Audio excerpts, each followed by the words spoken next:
Welcome to the Businesses Start Here podcast, hosted by David Vigliotti and Vigliotti and Associates. We're here to talk with business owners and business experts to inspire and encourage entrepreneurs. Hello, welcome to another episode of the Businesses Start Here podcast. We have a great episode ready for you guys today. We're interviewing Jennifer Tober, who founded Pittsburgh Shakespeare in the Parks.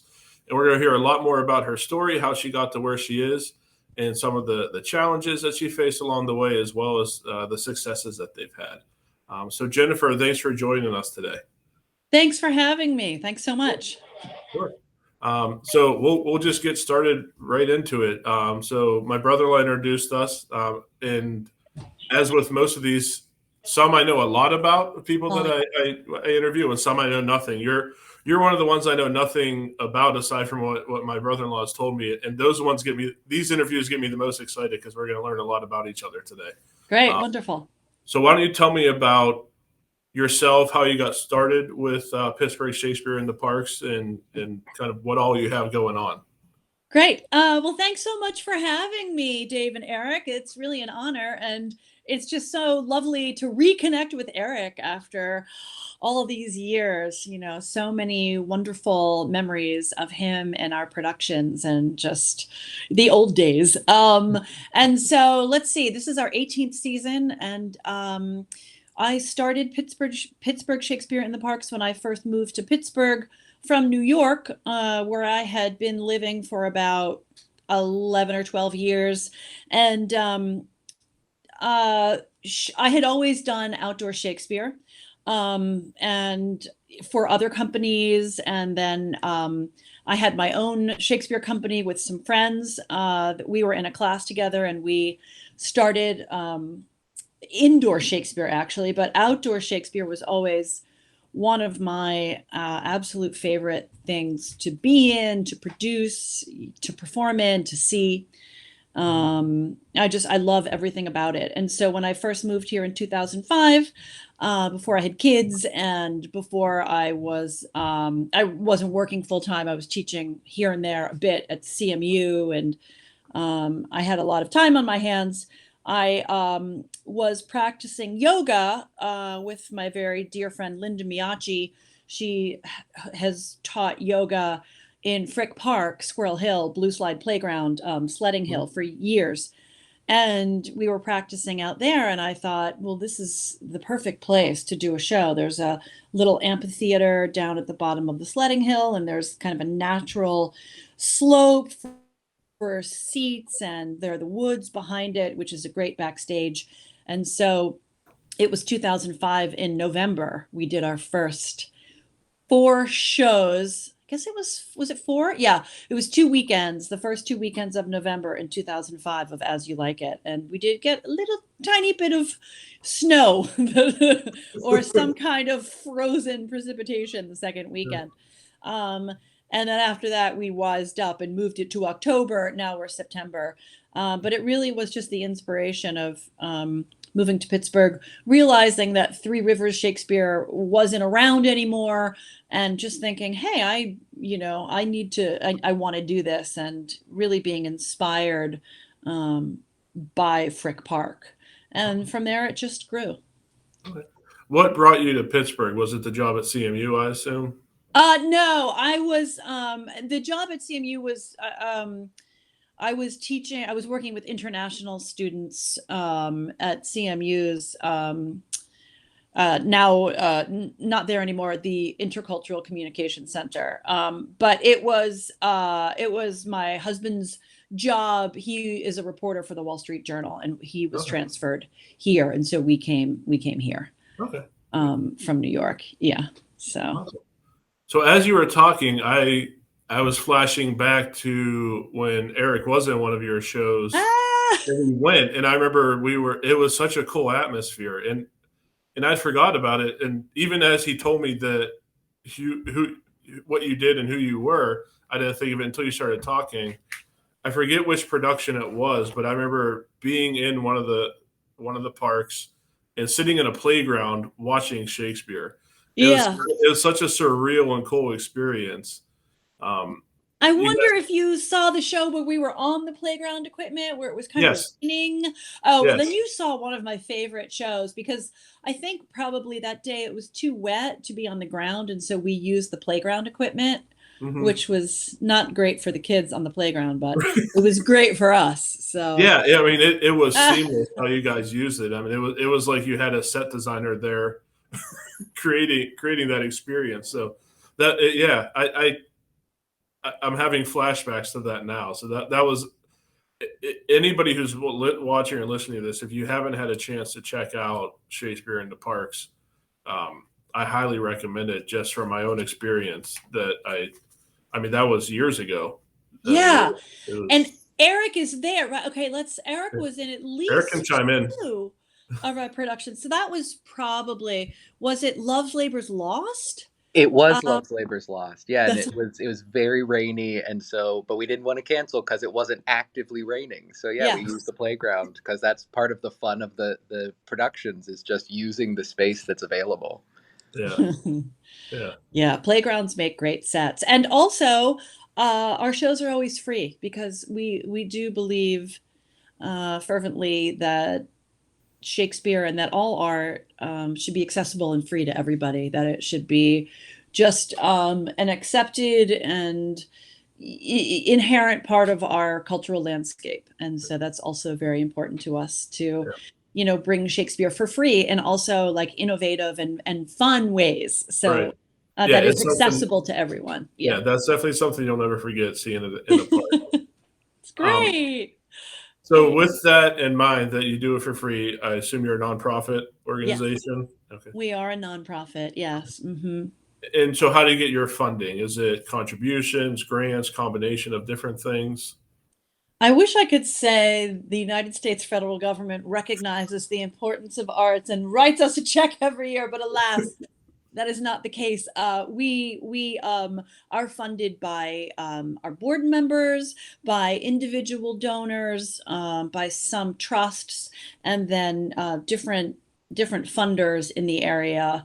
Heinz Small Arts Initiative, Pittsburgh Foundation, the Fine Foundation, PNC Charitable Trusts, the Wilden Hain Family Foundation, different entities in the community. So a lot of my winter and early spring is spent feverishly writing grants and with help from my wonderful board of Yeah. directors. I was gonna say, with that many, it sounds like you might spend as much time trying to raise money as you do playing and performing. Yes, yes, and I wish that weren't the case. I wish Right. we could, and in some entities, some foundations do give multi-year grants, but usually there's the application, and then there's winning the grant, and then there's the grant reporting.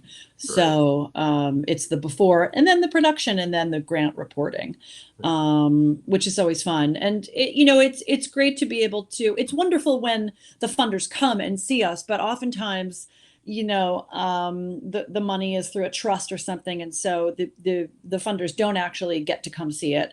And so what we do is we spend a lot of time putting together videos so that we can submit to the funding entities and say, see, this is what we did.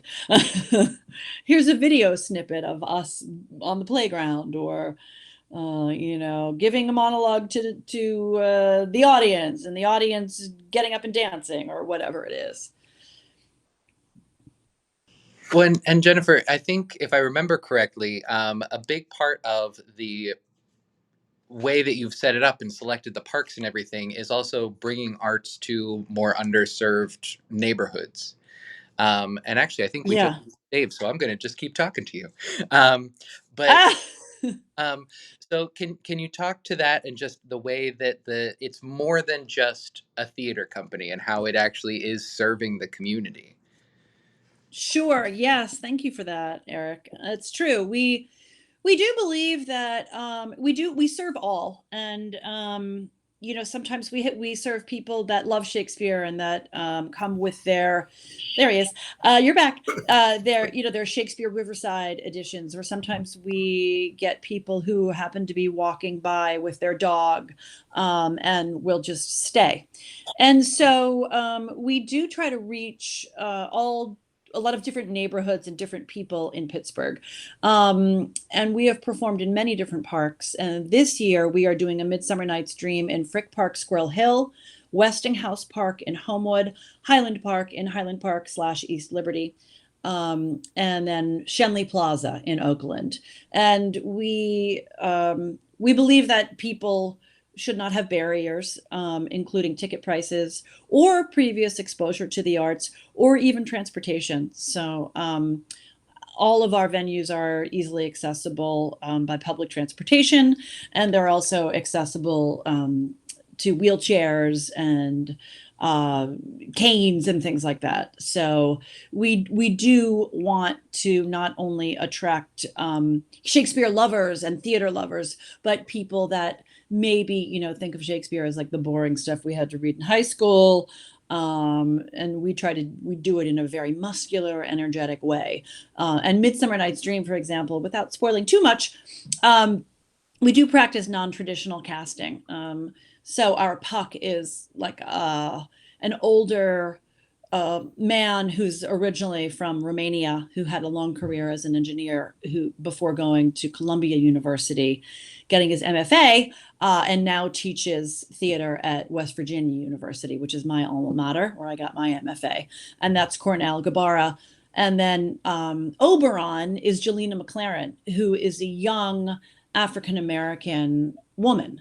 And so we also believe in very, I guess, non-traditional casting. We believe that these stories are for everyone and that anyone can play any character and anybody can tell these stories. So we do not subscribe, in Shakespeare's time, it was all men. And if you look at the casts, Midsummer is more balanced, but many times it's very heavy on the male characters and the female characters might be 2 or 3, or the lady in waiting, and so we like to mix it up and cast without regard to only regarding talent, right? That without regard to color or age or ability or appearance, right? So that we're very, non-traditional.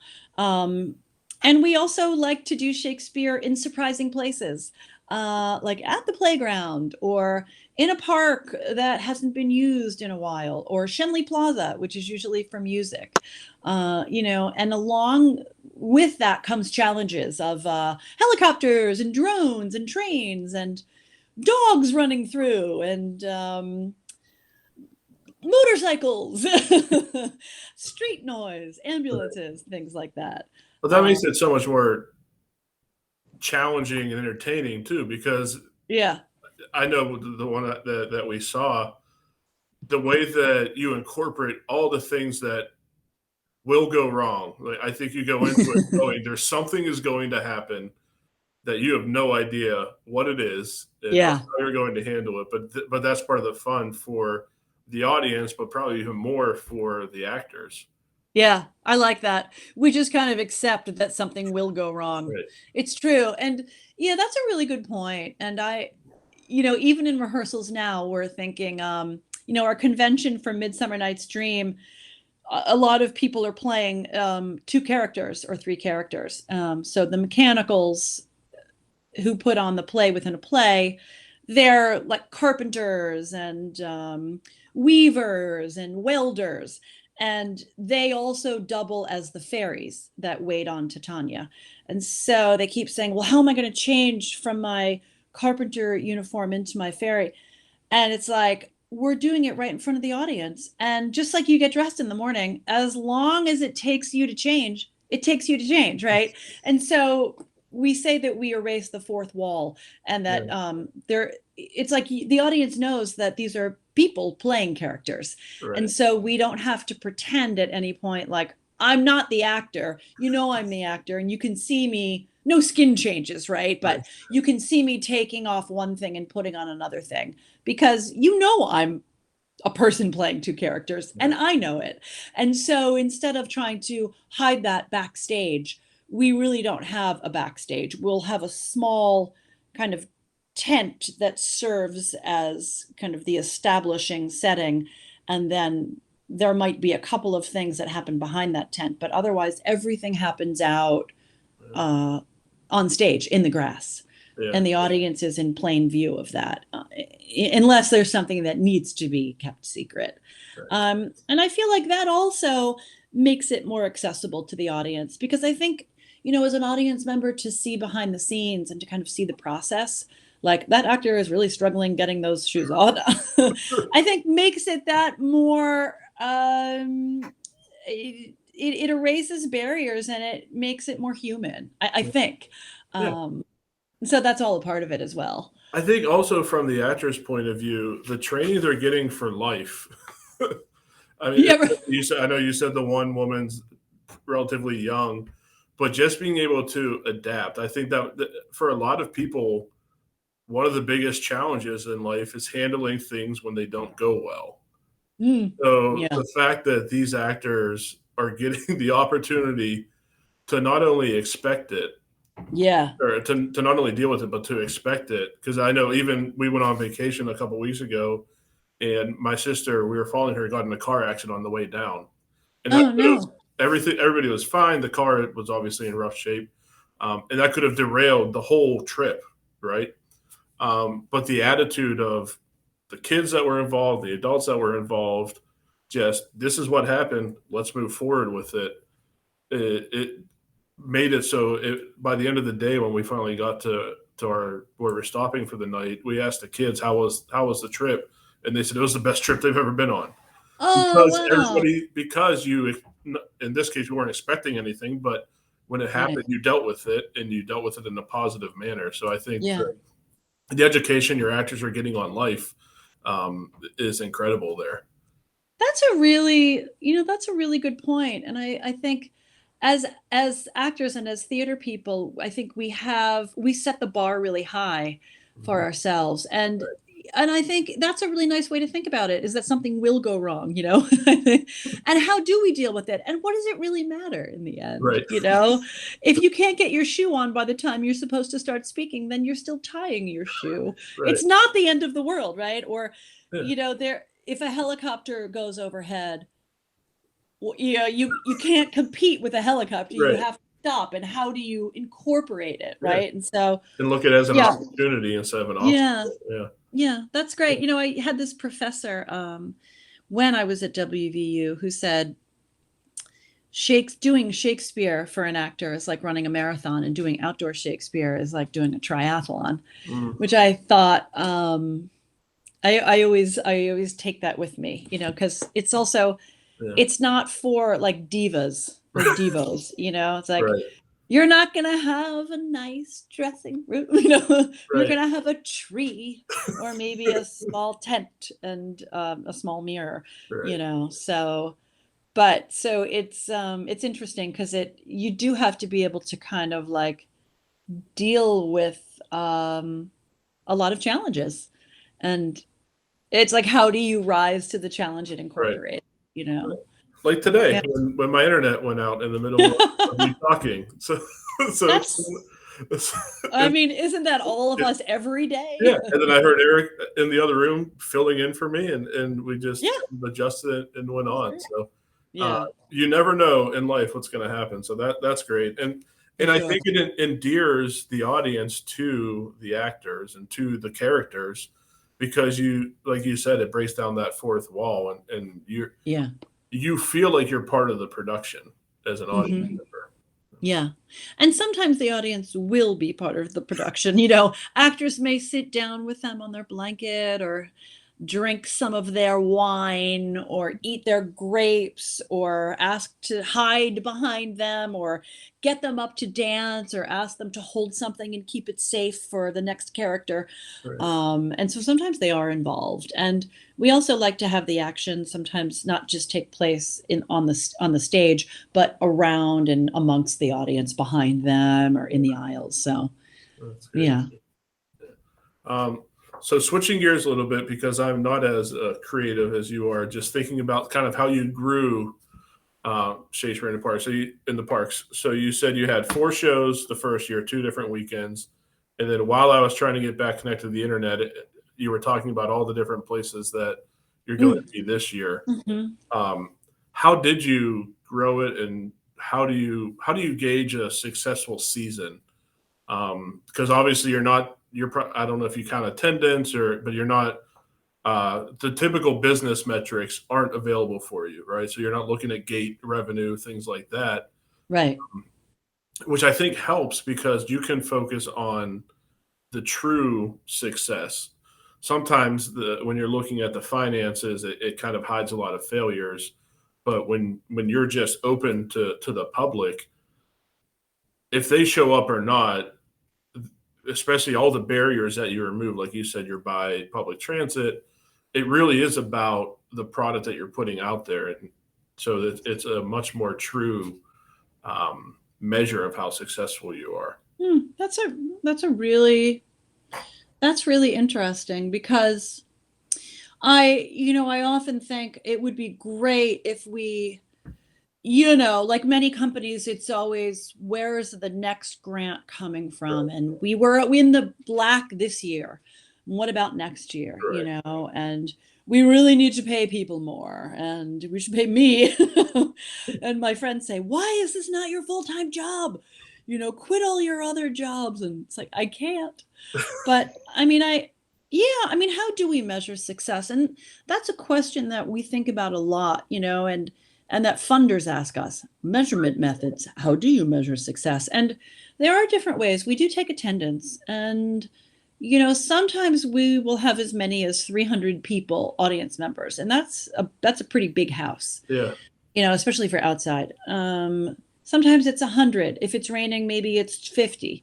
It really just depends. But so we do count audience. We also try to collect zip codes so we see where people come from. We collect demographics voluntarily through audience members, and then we count houses, and then we also collect anecdotal evidence. If people write to us and say, my kids who were 5 and 7 loved the show and paid attention the whole time. That's never happened before. How did you do that? Or if, kids sit right, downstage and pay attention the whole time and talk to the actors, like Romeo and Juliet, like, or he's not really dead, or or it's that actor's she's in disguise, or I know you're really Sebastian, or whatever. When kids get the story, that's a huge measurement of success for us. Or when people come up to us afterwards and say, this is one of my favorite things, we love what you guys do. And then there's also how many donations do we get? It's like, that's great that you love the show, but are you donating? Right. How many previews we have, how many reviews we have. There are all these different ways of measuring success, and it's a really good point that you make, because it's easy to get caught up in the finances. I think especially in the U.S., in a country that is not federally usually supportive of a lot of companies. So we also measure, what have our previous actors gone on to do, and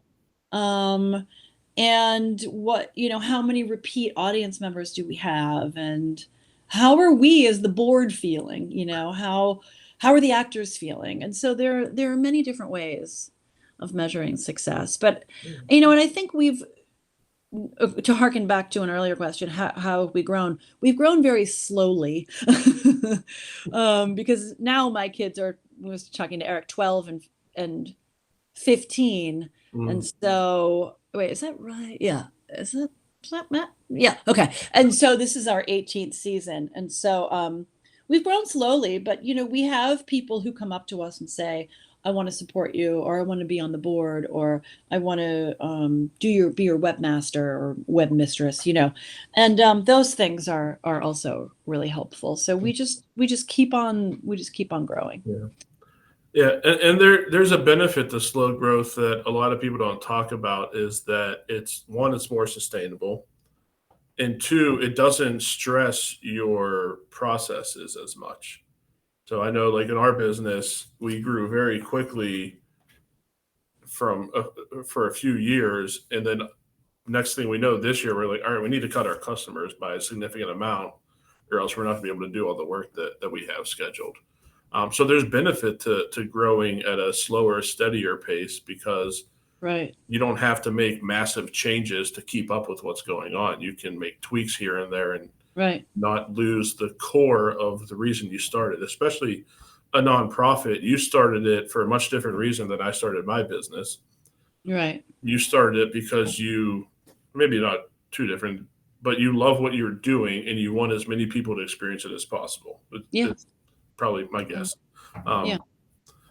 But without the financial motive, the money is only there to be able to support Right. the goal. Obviously, in my business, we have a kind of a similar goal, but the money is part of that goal.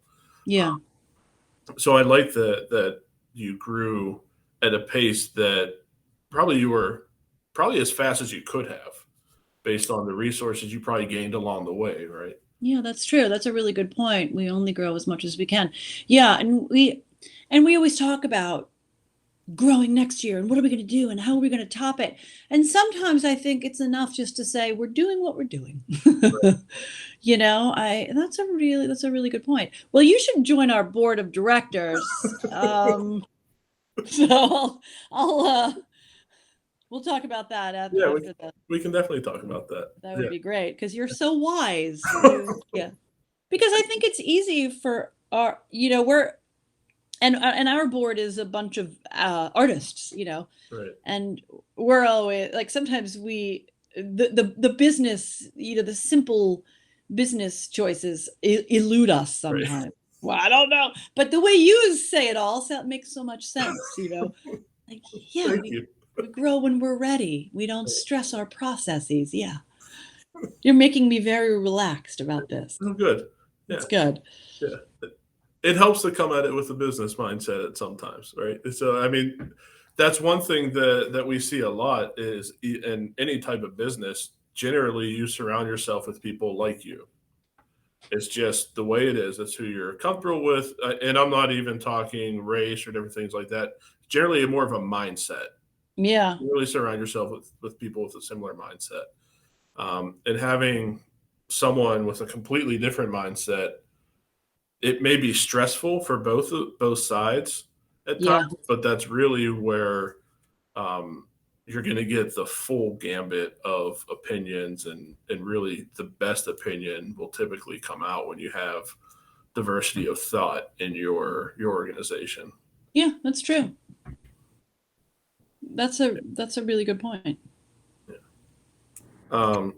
So I think it's funny. The one question I wrote down as you were talking is about marketing and how do you get people to the event, which is kind of funny since we were talking about keeping the growth slow. But that is a piece of it. Obviously, the goal is, I mean, whether you have 100 people there or 1,000 people there, there's not really a difference as far as setup and things like that, especially because people bring their own blankets or chairs and things like that. Yeah. But what do you do to get the word out about your shows? We have a marketing team, and they're on the board, and they've worked with the company for years and years, and so we have contacts with all of the local press, and so print, newspaper, magazine, radio, TV. We have a relationship with WQED. And WYEP, and so we're featured and previewed in a lot of different outlets. And then we have our mailing list. And then we also, a lot of our people find out about our shows through word of mouth or through seeing posters and postcards in the community, Right. like the North Side Library, say, or just walking by and seeing us rehearse, because we do rehearse each weekend in a different park.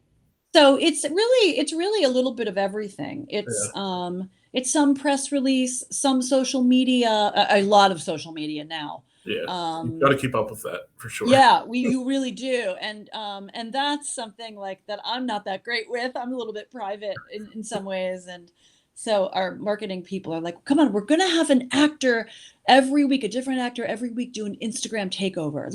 Who wants to do it? Right. Okay, and younger people are always better at that because Right. they stand all that better, and it's a part of what they grew up with, and word of mouth. I put a stack of postcards at the Squirrel Hill Library.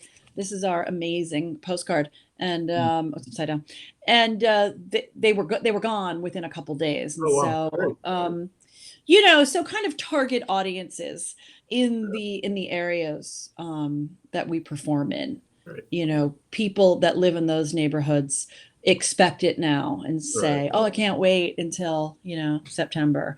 Right. But Pittsburgh sometimes can be very like people are creatures of habit here. I guess they are everywhere, but it's like if you're a sports person, you're a sports person, and if you're an opera person, you're an opera person, and if you're live music person, and so we have found it kind of challenging to sometimes drum up new audiences. And I think when people come and see that it's a good time, that it's not like boring, stodgy Shakespeare. It's like, hey, people are running around and doing somersaults on the grass and singing and dancing with me. Right. And I'm drinking wine on a blanket, and I'm laughing my buns off. This is great. And so that can be a little challenging, is finding always finding new audiences. But we also have to go into new places. That's on us. But but I think when people, again, when they come see the shows and like they're doing disco dancing and and I mean, I'm not much of a theater person usually. I'm generally the sports guy. So but when I went and saw your show, it made me more interested in Shakespeare and live theater. And obviously, so my wife and I started dating in high school. So I've been going to Eric's shows probably more since college, because in high school, I was too busy doing all my sports stuff. But the more of it you see, whether you think that's something that you're interested in or not, it's hard not to enjoy it. I mean, it's obviously completely different, but it's still entertainment. Like if you enjoy movies, you're going to enjoy live theater, especially because even if you've seen Shakespeare, maybe you're doing Macbeth and you've done it before, especially live and especially in a park, there's going to be different things that happen this time than there were last time you saw it. Yeah, for sure. So I think that is a big challenge, especially generally sports people don't want to like theater, right? There's a lot of times it's almost like they feel like it invalidates their specific, the way they see themselves at times, right? So that is a big challenge, but the more people can get exposed to it, the more you realize that it's at least as entertaining as anything else that I watch. Yeah, right. Yeah, and it is kind of like sports, because you have to be pretty fit to be able to, a lot of the shows are very, very, very physical, and you have to be able to be outside and speak and breathe and sometimes run and say very, very, very long sentences for a long period of time. It's very challenging. Yeah. And so interesting. And in the winter, we did Pittsburgh Shakespeare in the Parks did a show called The Complete Works of William Shakespeare Abridged, which is 3 actors doing all of Shakespeare's plays in 90 minutes. And there's one part where the one character Adam, but in real life, he's Aaron, so he was just Aaron. He said his character's like, man, this Shakespeare stuff is boring. Why can't it be more like sports? And the other characters say, sports, what do you mean? He's like, do a football game. And then my character said, I have a whistle right here. And so we play a football game with the crown and with all of the histories. So it's like King John is on the 40, he's on the 30, he's on the touchdown, offsides, and there's this whole like football game with announcing and blocking and running. And it was super exhausting. And but it was great because it was like this marrying of like Shakespeare and sports, why not? It was a really cool interpretation of that. And then one of the Troilus and Coriolanus, which is like a really violent show, was done as a cooking show where it's like this, like, I'm gonna cut him up and bake him in a pie. It's like, so why not?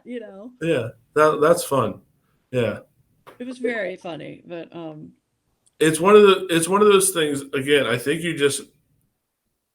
if it's not something you think you're interested in, you still have to try it and go see it, and you're going to be entertained. There's no doubt about it. And the more you go to it and the more you understand the different nuances, the more interesting it's going to be each time you go. Yeah, for sure.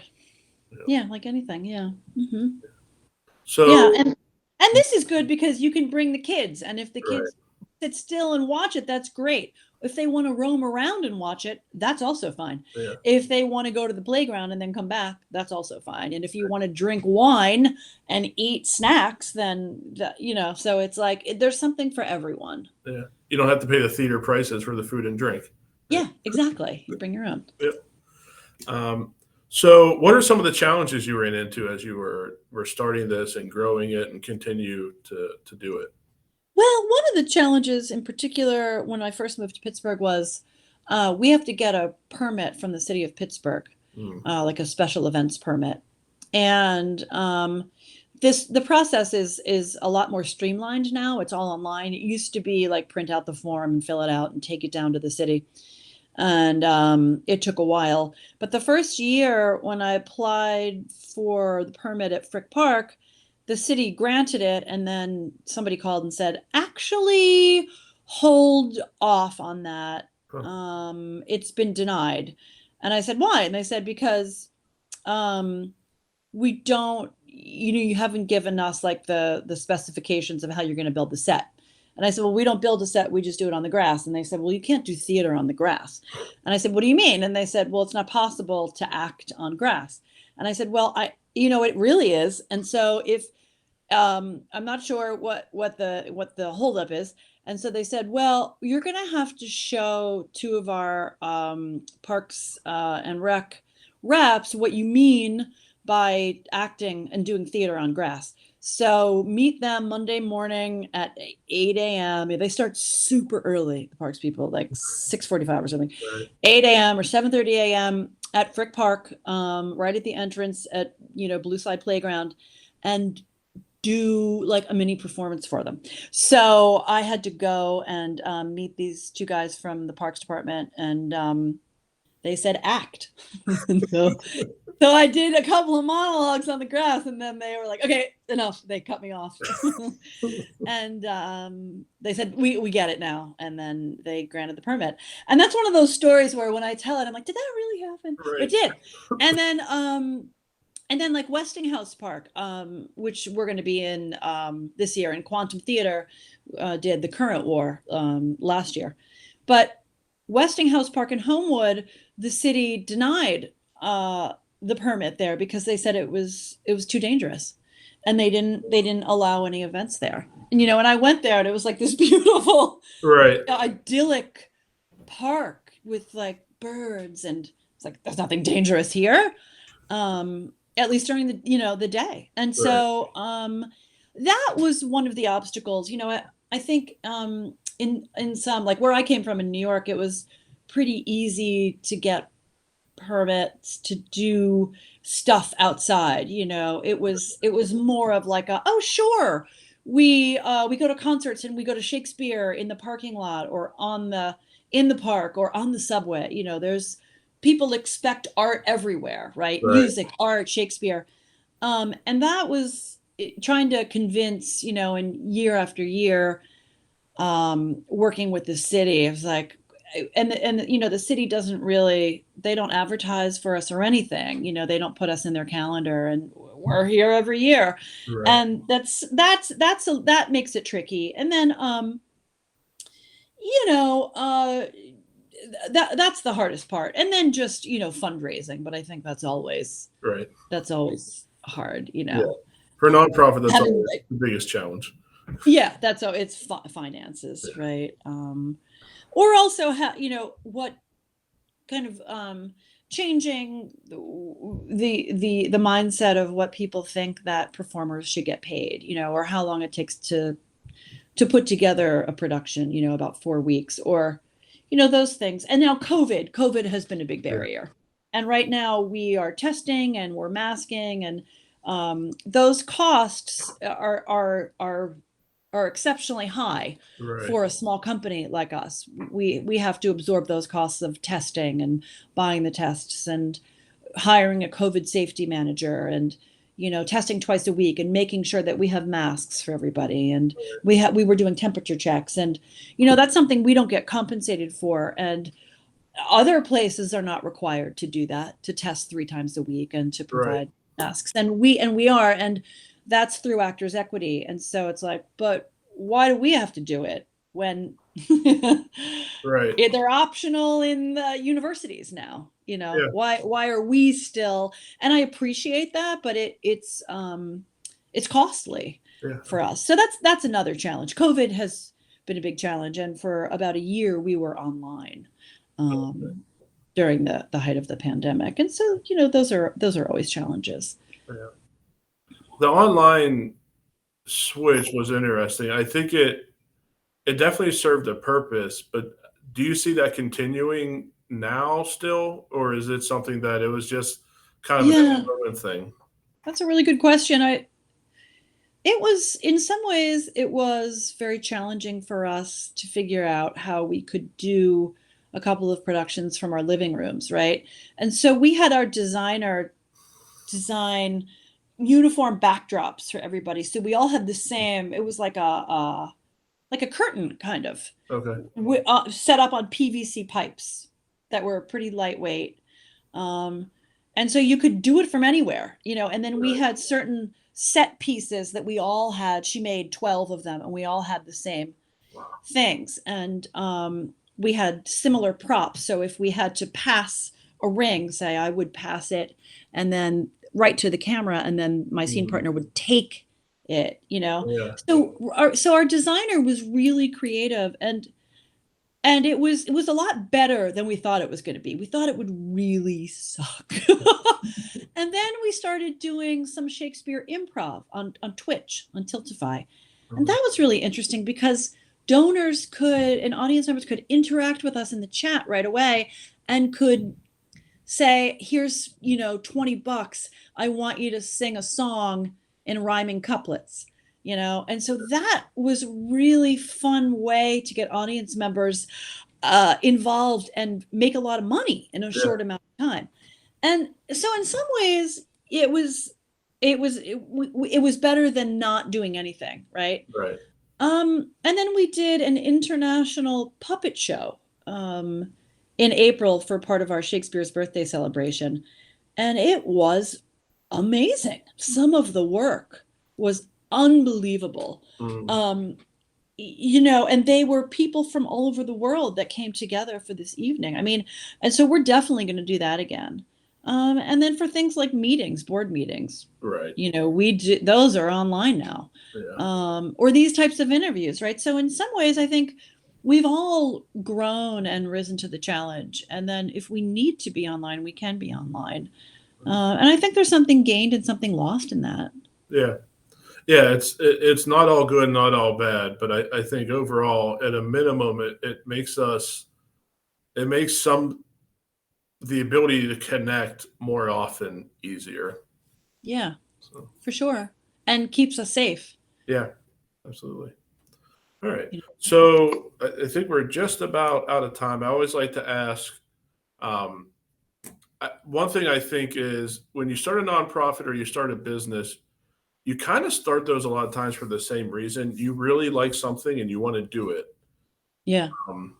Sometimes it turns into a business. Sometimes it turns into a nonprofit. Sometimes it's just a hobby that you do because you like doing it. But if you were going to give advice to anybody starting any kind of organization, what would be the number one thing that you would want to make sure they knew? Boy, I mean, really have a passion for it, and then work with, get good people, and then get all kinds of, like you said, Dave, like if you're starting an art gallery, don't just have artists work with you, have people that have, business skills. I mean, and I've learned some of that, but my advice to myself is hire an accountant so that I don't have to do things that I'm not good at, Right. But just have a lot of different people, and then just, have a love for it, have a passion for it. That's good. And I think that there are always going to be successes and then setbacks, Yeah. but you kind of have to look at it in the big picture. In the long run. It's like investing in the stock market, right? It's like your pension or your Roth IRA. Don't panic and sell. Right. You have to think about it long term, unless you're starting a business to make a profit, which if you're doing that, do not start a theater company. Right. Go into accounting or electric vehicles or solar, or something, plastics. But I think, I don't know. And I think just, and enjoy it, and think long term, and learn about good business practices, and be conservative. I think being fiscally conservative has kind of worked for us. Yeah. And network and meet people and form collaborations, and just build community as you grow, because I think that's also a wonderful benefit of starting something is the community that you create with others. Yeah, that's really good, especially that last part about building community. I think especially since COVID, that becomes more and more important. So when you start something, you're going to find kind of your people, the people that enjoy doing whatever that thing is. And if you're passionate about it, they're going to want to do it with you. Yeah. Yeah, right. For sure. And then it will just keep growing. Yeah. So great. Awesome. Well, thank you so much for being on. It was great getting to know you. Like I said at the beginning, these are, when I don't know as much about the person or the organization, they're the most fun because we get to know each other while we talk about what you do. So thank you so much. Thank you. That was a great conversation. You've taught me a lot. I'm glad I could. Thank you. Yeah. Thank you. Thanks for listening to the Businesses Start Here podcast. We hope you were inspired and encouraged by today's podcast. We would love to hear your feedback. Please send us an email at podcast@villiotti.com. That's podcast@villiotti.com. And be sure to share, like, and comment all of our content.